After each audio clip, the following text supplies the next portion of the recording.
MENA-Watch, the independent Middle East think tank.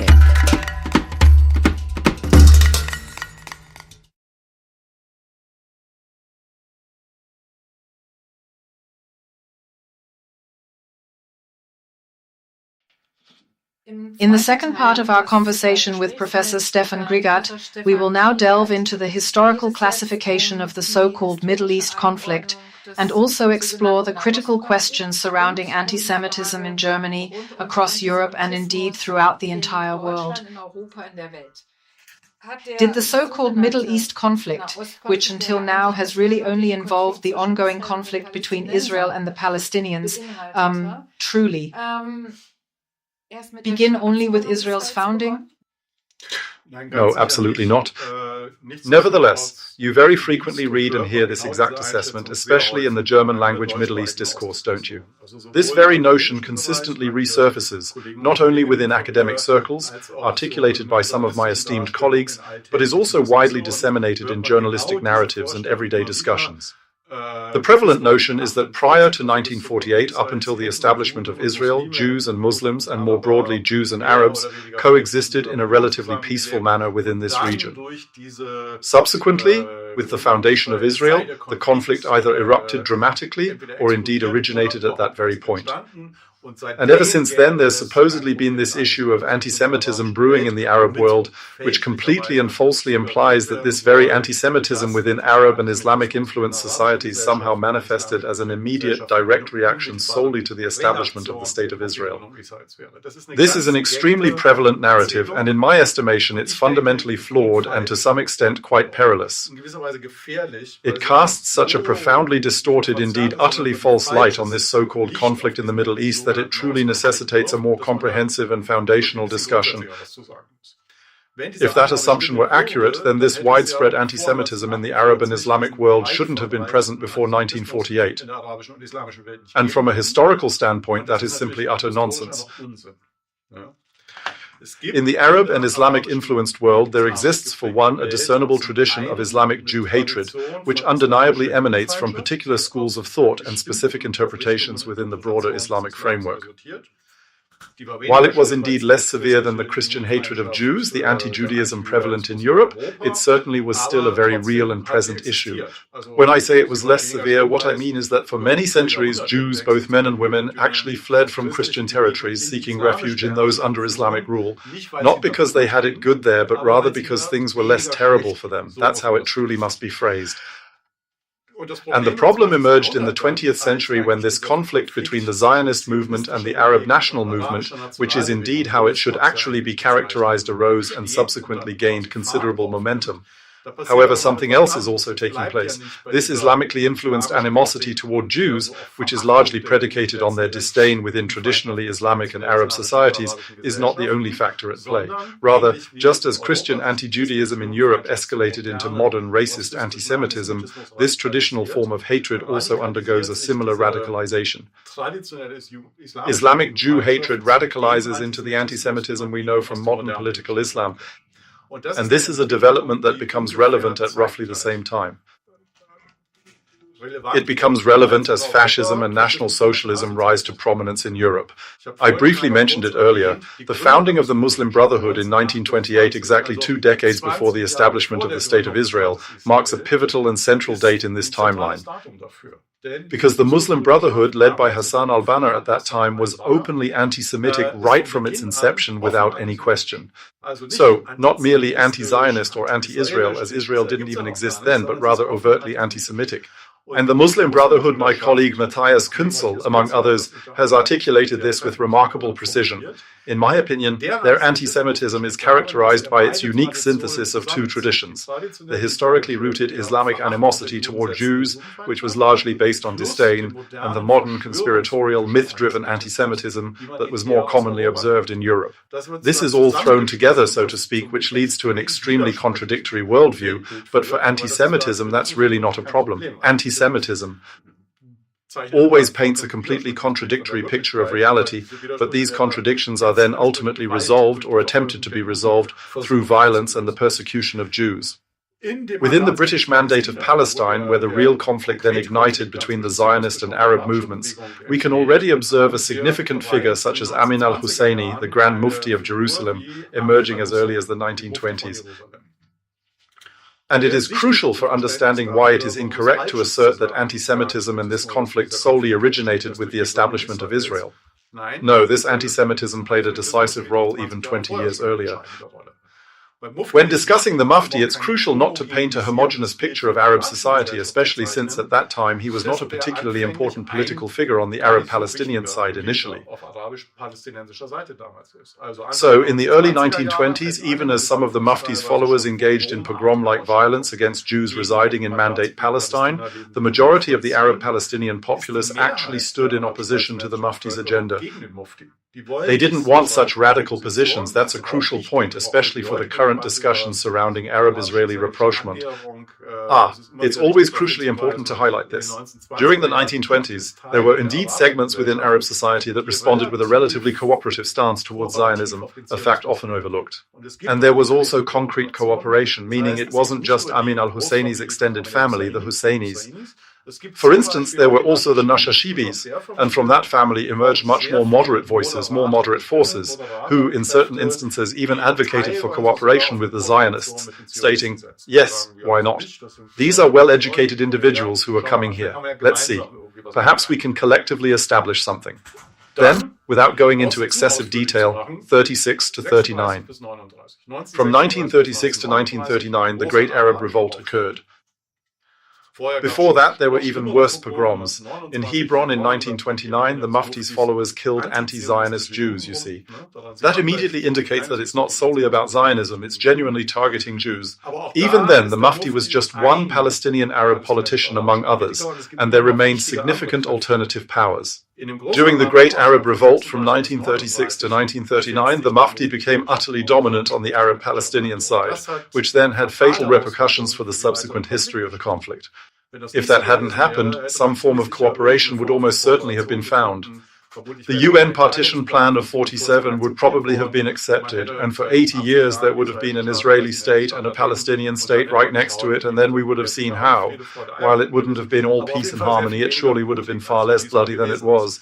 But things turned out differently. From 36 to 39, this revolt by the Mufti's followers was directed against the British.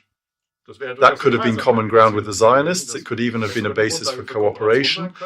It targets Jews, specifically not just Zionists, but explicitly against the Jews who live there. Hundreds of Jews were slaughtered, and more significantly, it was primarily aimed at the moderate Arab-Palestinian factions.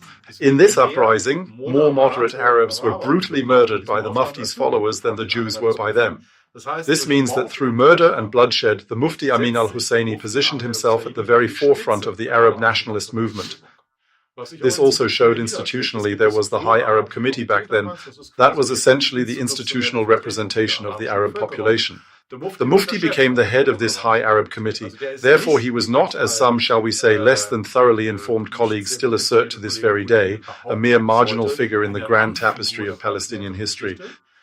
He went on to become the pivotal and central figure in Arab-Palestinian history. This also applies to his cooperation with the Nazis, which is also of central importance for the future of the conflict. So, in 1939, the revolt was crushed by the British. The British, as a colonial power, did this with quite brutal force. The Mufti was compelled to escape, initially heading to Iraq, a place where, at that time, a pro-German coup had already occurred. Fortunately for many, that decision was overturned by the British, and the Mufti then sought refuge in Berlin. And he spent the next several years there, not simply just, he was furnished with a lovely villa by the Nazis in Berlin-Zehlendorf, specifically on Goethestrasse, if my memory serves me correctly. But he didn't just live comfortably there, which he easily could have on Goethestrasse in Zehlendorf. He was very active. Thus, from late 1940, specifically from 1941 to 45, the Mufti resided in Berlin, and during that period he certainly wasn't an insignificant or irrelevant Arab-Palestinian politician by any means. He was the leader of the Arab-Palestinian national movement at that time because he had asserted his dominance, because he had eliminated the other forces. During this time, he did all sorts of things. I just want to mention 3 points that are important for later. He was directly involved in the Nazi extermination policy targeting Jews and Jewish people.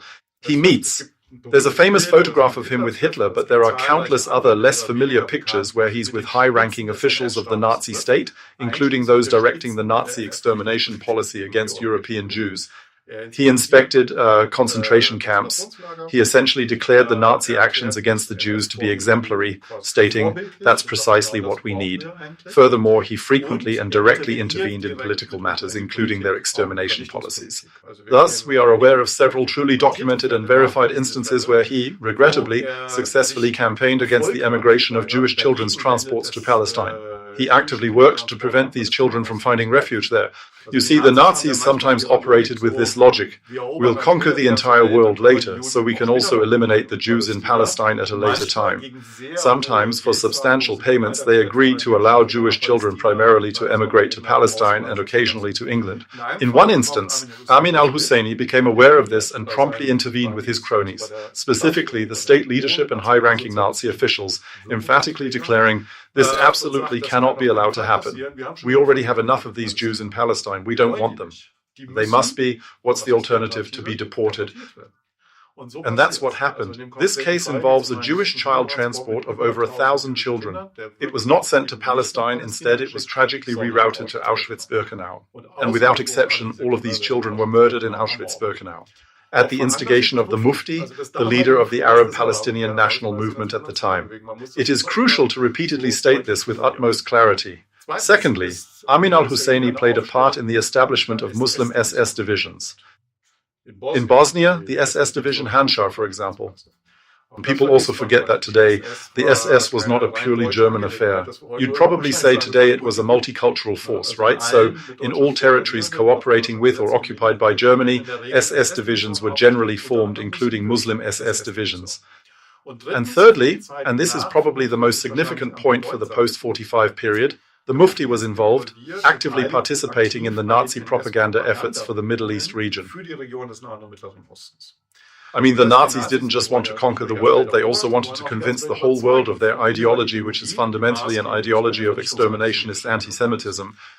And they transported this specific anti-Semitism into the region. They founded their own radio station, Radio Berlin. Sometimes in literature you'll see Radio Zehden, because Radio Berlin was in Zehden, which is a bit south of Berlin. Considering the era, it was a highly advanced radio station. Programs were produced there in Turkish, in Persian, also known as Farsi, and most significantly in Arabic. For a long time, Amin al-Husseini was the main person responsible for these Arabic language programs. He authored the scripts, which were instrumental in disseminating the ideology of Nazi anti-Semitism into the Middle East, a factor that undeniably had lasting repercussions for the post-1945 era. The Mufti's role was quite well known at the time. The Allies fighting against Nazi Germany knew exactly who he was, and he should have been charged as a war criminal afterwards, which would have been very good. Then many more people would know him today. Yugoslavia demanded his extradition. If you recall the SS division in Bosnia, so they had good reasons for that. But that didn't happen. The Mufti returned to the Middle East region and once again placed himself at the head of the Arab-Palestinian national movement. He once more assumed the chairmanship of the High Arab Committee. And against that backdrop, it's really no wonder that in 1947 the UN partition plan was ultimately rejected by the Arab side, as they were very much influenced by the Mufti and themselves held a remarkably similar ideology, meaning the Arab rulers of that time. In 1948, during the Israeli War of Independence, or to phrase it more neutrally, the initial Arab-Israeli war which erupted right after the state's establishment, the Mufti served, formally at least, as the supreme commander of the Palestinian combatants. These fighters engaged alongside the attacking Arab armies, who immediately launched an assault on the newly formed State of Israel. What's crucial for grasping the mindset of the Israeli combatants is that they were aware they were fighting, among other adversaries, against someone who, only a few years prior, had facilitated the transportation of Jewish children to Auschwitz-Birkenau. Yes, indeed, that really should be done. It's an integral part of contextualizing not only the war itself, but also the very significant movements of flight and expulsion that took place on the Palestinian side, particularly as the war was reaching its conclusion. It's the case that since the founding of the state, Russia's policy, and I will now focus on Russia, has undergone a complete transformation. Up until that point, and when the establishment of the State of Israel was to be decided, Russia had vocally supported Israel's creation. However, that policy then shifted significantly, transforming into an anti-Zionist state doctrine. What were the underlying causes or reasons behind such a profound change? Yes, that's correct. For the 2 decades leading up to the establishment of the Israeli state, a period during which the Soviet Union provided considerable, even massive support to the Soviet Union, along with its allied nations and various movements, including the Communist Party of Palestine, Israel, maintained an unequivocally and radically anti-Zionist stance, actively opposing it. They wholeheartedly rejected Zionism, they incited against it, and in a manner that could undeniably be characterized as anti-Semitic. And that only truly began to shift and change after the conclusion of the Second World War. But we can go into more detail when talking about Soviet anti-Zionism and its history. There are some terrible stories there. I'd love to delve deeper into how, at first, they were actually against fighting Nazi Germany at all, and how the Palestinian and Israeli communists even defended the Hitler-Stalin Pact, and all sorts of other wild, crazy stuff like that. However, regarding the narrative arc you just brought up, it's crucial to first understand that for 2 full decades, the Soviet Union and the Communist International, specifically its executive committee, maintained a staunchly anti-Zionist stance. There was a really sharp U-turn right after the Second World War. That's when we have the famous speech by Andrei Gromyko, who later became the long-serving foreign minister of the Soviet Union and was, at the time, the Soviet ambassador to the UN. He delivers a speech where he elaborates on why the Soviet Union supports the establishment of a Jewish state in the Mandate of Palestine. You can still listen to it today. It sounds as if a mixture of Theodor Herzl and David Ben-Gurion had written it. Well, that actually sounds like an almost passionate, very Zionist plea, don't you think? Furthermore, it is repeatedly acknowledged that we all failed the Jews. This is a profound recognition of the collective failure that when anti-Semitism escalated into the horrific genocidal policy of the Shoah, ultimately very few people truly cared or took active measures to confront it. This demonstrates a deep-seated societal neglect in the face of escalating atrocity. Acted actively against it, but rather it was a sort of side effect that this extermination machine was finally halted. All of that is addressed in this speech, and it serves to justify, so we are now supporting this. I think we must soberly acknowledge that it wasn't as if the Soviet leadership suddenly understood and accepted Zionism's core principles, and accepted the reasoning of Zionism, then said, okay, now we actually think this is right. Instead, it was simply based on typical interests, as is always the case with nations. There were predominantly 2 key reasons. Firstly, their aim was to undermine British imperialism, as it was frequently referred to in Soviet discourse.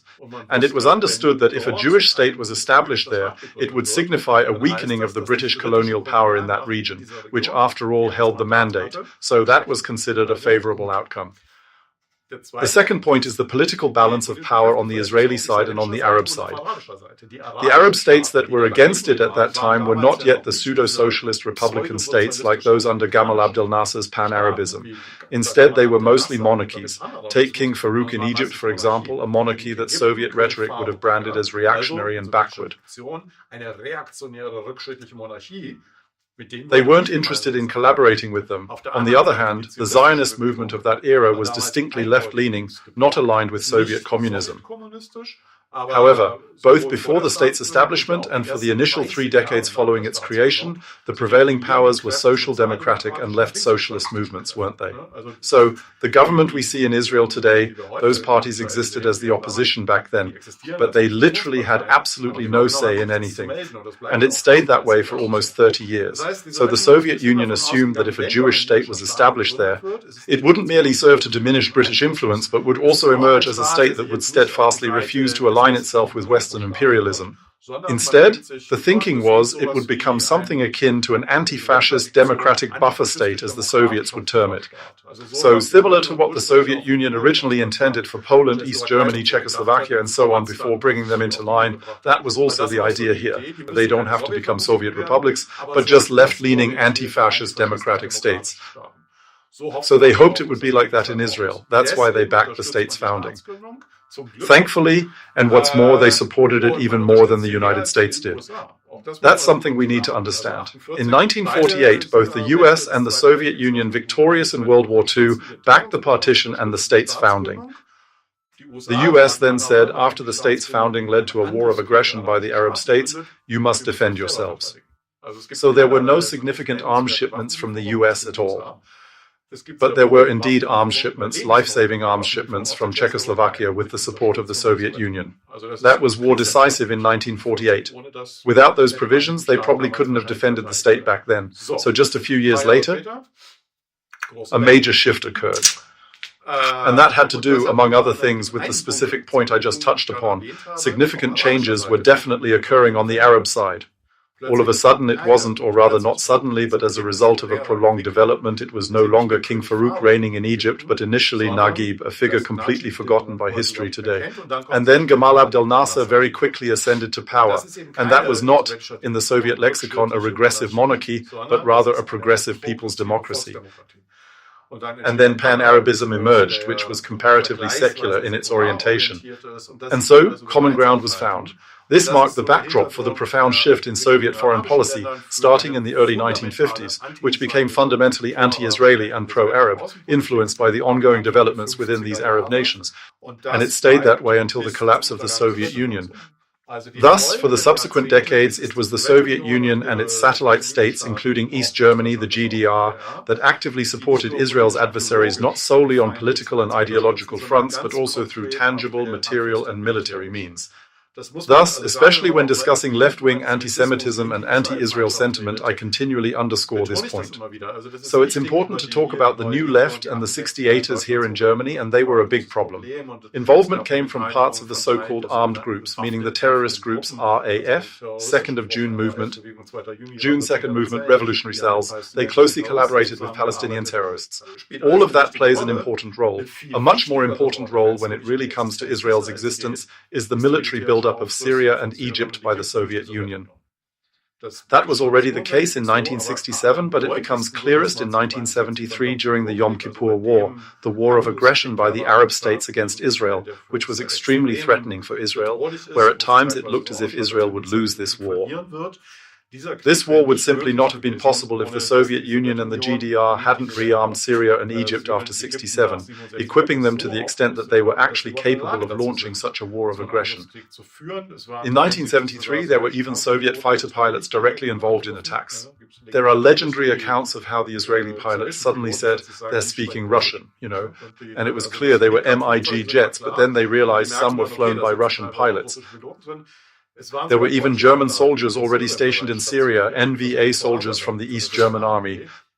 They were also intended for deployment. There's a very interesting documentary from ARD, if I recall correctly, where some of these pilots are interviewed, and they explicitly state they were immensely relieved they weren't sent into action because they clearly understood the true nature of that situation.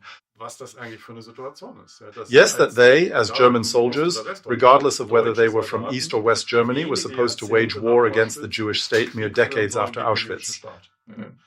For various reasons, they ultimately never saw active service. However, they had already been deployed to Syria to participate in the conflict. But once again, this substantial military backing from the Soviet Union, directly aiding Israel's sworn enemies, historically played a profoundly significant role in shaping events. And that only truly changes with the eventual collapse of the Soviet Union. With that, it disappears. By the way, Yitzhak Rabin also understood that with great foresight at the time. He saw a window of opportunity also for peace negotiations because he said, Russia, as a pro-Arab actor, is now gone. And it won't stay that way, he said. So he basically foresaw what we later saw in Syria. He said, right now there's chaos in Russia. They're neutralized as a global political player and thus also as a pro-Arab player, so they're out. But it won't stay that way. Once they've consolidated, they will immediately re-emerge as pro-Arab actors. And that's exactly what we've seen now with the military support, especially for Assad. To expand upon this topic a bit further, it's worth noting that this pervasive anti-Semitism, manifesting in various forms, had predominantly been observed in Western European and Arab regions until recently. Since October 7, 2023, it has unfortunately spread to an extreme degree. So, we are now experiencing anti-Semitic incidents across the entire world. I don't know just how significant they are for each respective region. There's something in New Zealand, there's something in also in Indonesia, yes? So, how did this come to be? Has this anti-Semitism always existed there, or did it truly emerge just now through propaganda and deliberate influence peddling? I mean, I think since October 7th, 2023, it's just become much more profoundly perceived here because we're having this critical discussion about the globalization of anti-Semitism. However, that really started significantly earlier. Even in Asian countries where you wouldn't think there are any traditions of it. Oh, yes, there are. Sadly, yes. Yes, very diverse traditions, of course, because we are talking about an extremely vast area. Even if you're just talking about Southeast Asia, that's still a vast region with an incredible number of people. But yes, unfortunately, even there are massive anti-Semitic traditions for various reasons, tragically so. So you do have areas that are not particularly strongly influenced by either Christianity or Islam. But of course, you also have regions where Christianity plays a crucial role. And with that, Christian anti-Semitism, that is to say Christian anti-Judaism, has also truly found its way and established itself there. There are those countries heavily influenced by Islam where the Islamic traditions of anti-Semitism play a truly decisive role. And then in other regions, in Japan, for instance, there exists a somewhat peculiar tradition, which I would characterize as anti-Semitic philosemitism. This is a noticeable aspect of their culture. So you can often buy Mein Kampf and Protocols of Zion at the newsstands. And in the everyday Japanese understanding, it's frequently perceived as something like, yes, this serves as a positive illustration. It says how the Jews rule the whole world. We want that too. It says the Jews can make a lot of money. We aspire to the same. We delve into it to learn. It's not even held against the Jews that it is so. They take this absurd assertion that they would rule the world, but they apply it positively, saying, yes, we can learn from that. We also desire that, so it's a known quantity. Moreover, in Japan, when it comes to the left, they are significantly instrumental in championing a tradition that is not at all philo-Semitic, but rather profoundly anti-Semitic. This even goes as far as the horrific terrorist attacks that have been carried out in Israel. The Japanese Red Army played a really crucial and significant role. For instance, one of the most heinous terrorist attacks that occurred in Lod, the principal culprits involved were members of the Japanese Red Army. So there are these leftist traditions, I wouldn't even call them just radical, but truly extreme, stemming from this rigid, authoritarian, Marxist-Leninist ideology that have really propelled this forward. And then there's Latin America, where currently things are quite virulent, with really intense, not just anti-Semitic, but anti-Semitic expressions across almost all political spectrums, unfortunately especially strong. On the left, there is a very deep-rooted, long-standing tradition. So this unfortunately forms a part of the still inadequately explored history of anti-Semitism within the left-wing movements. Virtually all of these left-wing guerrilla movements, which played a really significant role in the 70s and 80s, or even the left-leaning regimes that came into being as a result. In Nicaragua, for example, anti-Semitic anti-Zionism plays a considerably central and very significant role. So that's not new either. We could go on and on, also in many African countries, and South Africa, of course, India. So what I'm trying to convey is that this globalization of an anti-Semitic sentiment actually took place much earlier than often perceived. But yes, it's true that since October 7th, this issue has been perceived much more acutely here, perhaps because people recognize many shared aspects, or quite simply, I'm not sure, but undoubtedly, it's also generally related to the fact that with the internet, social media, and similar platforms, individuals now possess a far more globalized perspective. One doesn't have to be an expert in such matters to perceive that quite drastic events are also unfolding elsewhere in the world. Let's do a little promotional spot now. You've also written a book about this called From Anti-Judaism to Hatred of Israel. So, do you examine all the many possible manifestations of anti-Semitism? I would say that you can also search for it on the internet, but you can also get a copy. Can you briefly say something about that? Yes, so practically everything we've touched upon up to this point is addressed within this very book. This is because it serves as a comprehensive compilation of texts alongside various interviews both featuring and conducted by me. So specifically, the anti-Semitism of the Iranian regime. The articles in the book delve into various topics, including the religious tradition of anti-Judaism, the history and precursors of the so-called Middle East conflict. However, a significant portion, and indeed a primary focus, is dedicated to the tradition of left-wing anti-Semitism, as well as the left's nuanced and diverse discussions surrounding Israel and Zionism, and indeed you can certainly acquire it for purchase. However, the excellent aspect of this book is that it was also released by Barbara Budrich Publishers just last month, in May of 2025. It's also available for free. That means it's available as an open access download on the publisher's website. There you can read in more detail about many things we can only touch on here. Then, let's revisit the question of academic antisemitism, which I would suggest has only recently emerged into prominence. Perhaps you might not entirely agree with me, but the academic antisemitism that's so prominently emerging today in the protests that are occurring both in and around universities today, well, they frequently exhibit a notably uniform structural pattern. There are always these sayings such as Free Palestine, but I've honestly never understood what Palestine is actually supposed to be freed from in the first place.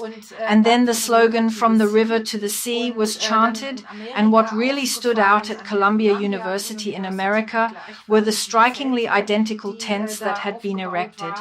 So in some way, this does appear to be a rather concerted effort. In Iran, which can be seen in a certain respect as the progenitor of this entire ideology, people are capable of comprehending that they should not be walking over the Israeli flag. But here in Germany, at the universities, a type of academic resistance, post-colonialism, and a peculiar deviation from fundamental democratic principles are being taught and promoted. And what's more, these very actions are being defended by university administrations, ironically, under the guise of protecting free speech. So after all that, my questions are, first, so where does this entire movement, this whole direction within the academic sphere truly originate from? Scene comes from, and what kind of impact is it actually having on our democracy, truly? Just a few quick preliminary remarks. Academic antisemitism itself, as a concept, is certainly not new. In fact, during the National Socialist era, anti-Semitism was particularly strongly expressed among academics.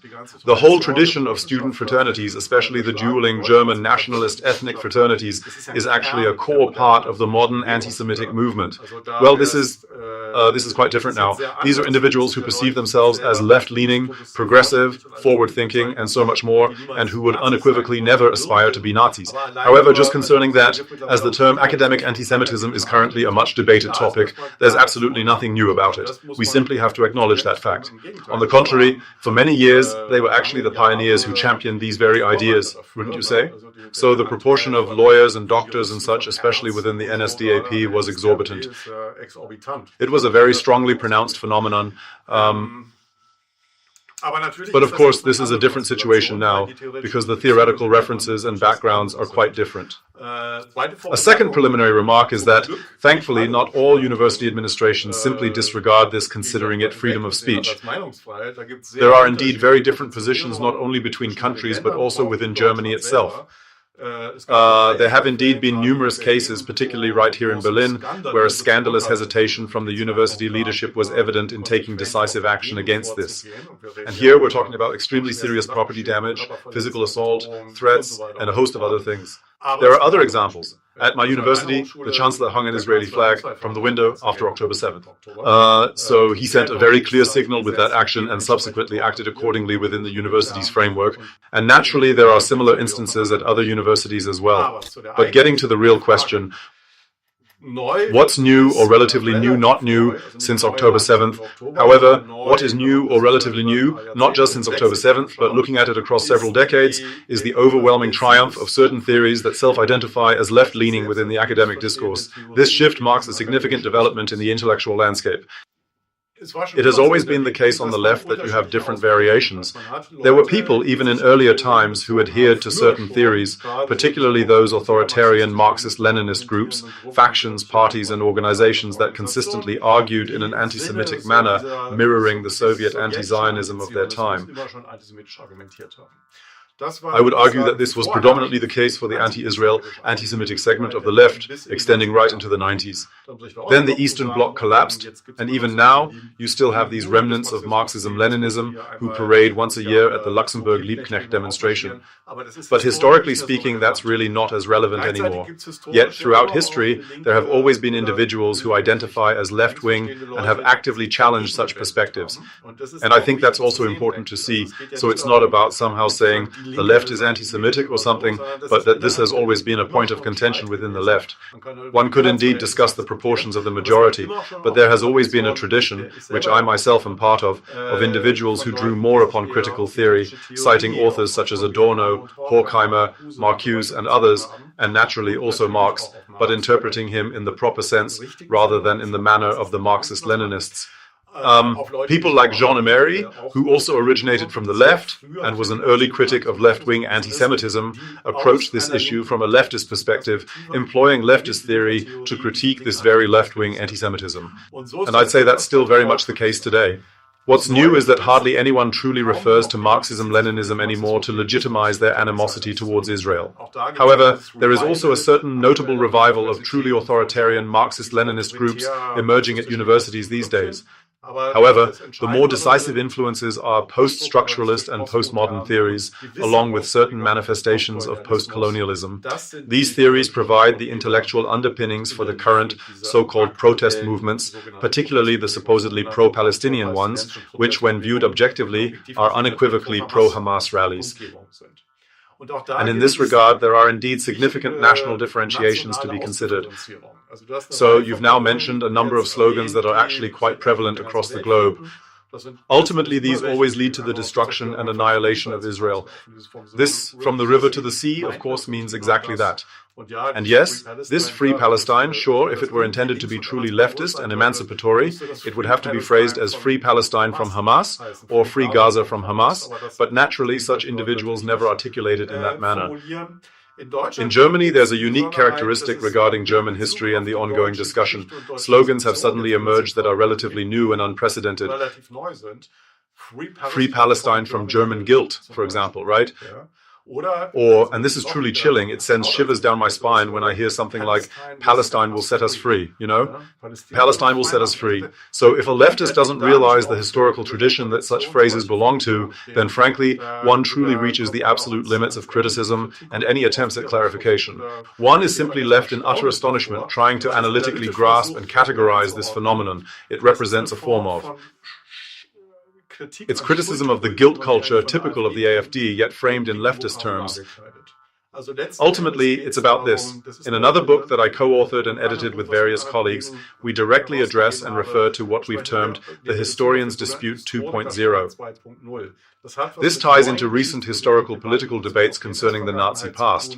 Yet, in contrast to the initial so-called historian's dispute of the 1980s, it's no longer the political right questioning the Shoah's unprecedented nature, but individuals on the left, and they are suddenly seizing upon this theme of German guilt in an entirely new and unexpected fashion, which ultimately seeks to challenge the unprecedented nature of National Socialism and the Shoah, and most importantly, it attempts to undermine the pro-Zionist implications derived from any comprehensive examination of National Socialism and its historical context. That's what's meant by Free Palestine from German guilt, right? Yes, the issue with post-colonialism is that Jews are suddenly categorized as white individuals and colonizers, which, when considering the true nature of colonialism, can be an entirely inaccurate and misleading classification. Exactly. With these phrases, both the accusation against Israel of being a colonial state, as well as one of white settler colonialism. These formulations, especially as a professor, make one despair a bit. It primarily reveals complete ignorance of the history of colonialism and anti-colonialism, and this Hahn-Whiten framing, within the so-called critical whiteness theory, or certain variations of it, one must say. There are different currents there too. Framing Jews, and especially Israelis, as white demonstrates a complete and utter lack of understanding of Israeli society. Allow me to elaborate, albeit succinctly, on both of these crucial points. The establishment of the State of Israel was undeniably, and rather significantly, an anti-colonial act. Wouldn't you agree? The founding of Israel meant, and I brought this up earlier, in connection with why the Soviets actually supported this state's establishment, it also meant that the British, as a colonial power, were forced out of the region.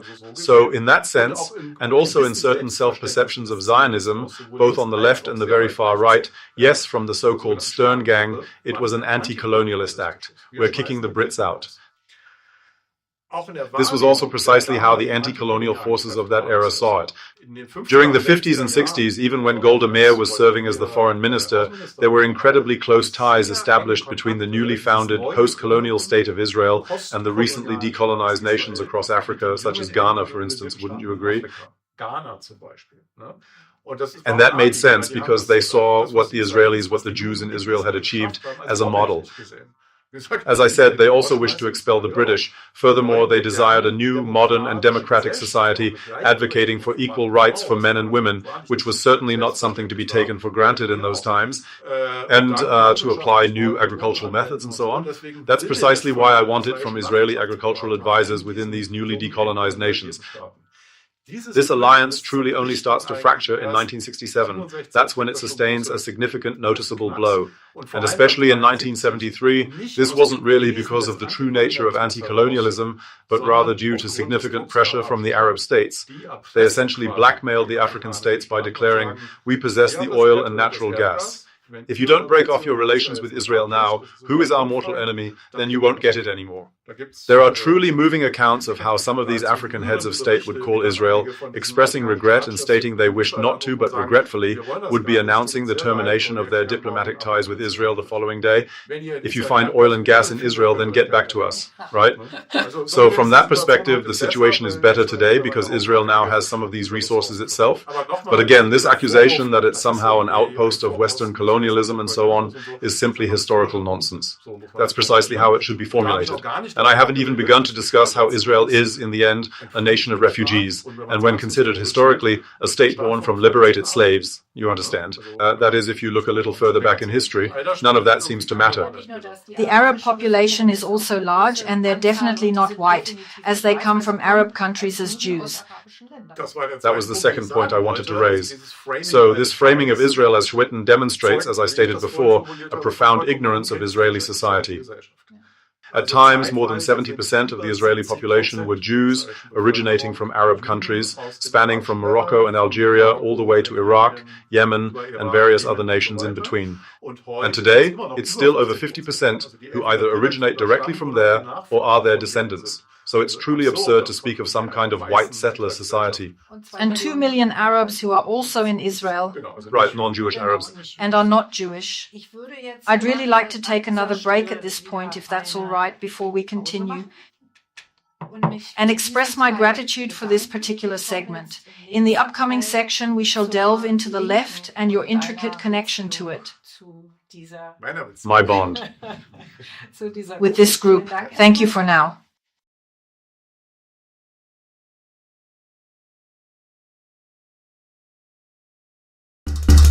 MENA-Watch, the independent Middle East think tank.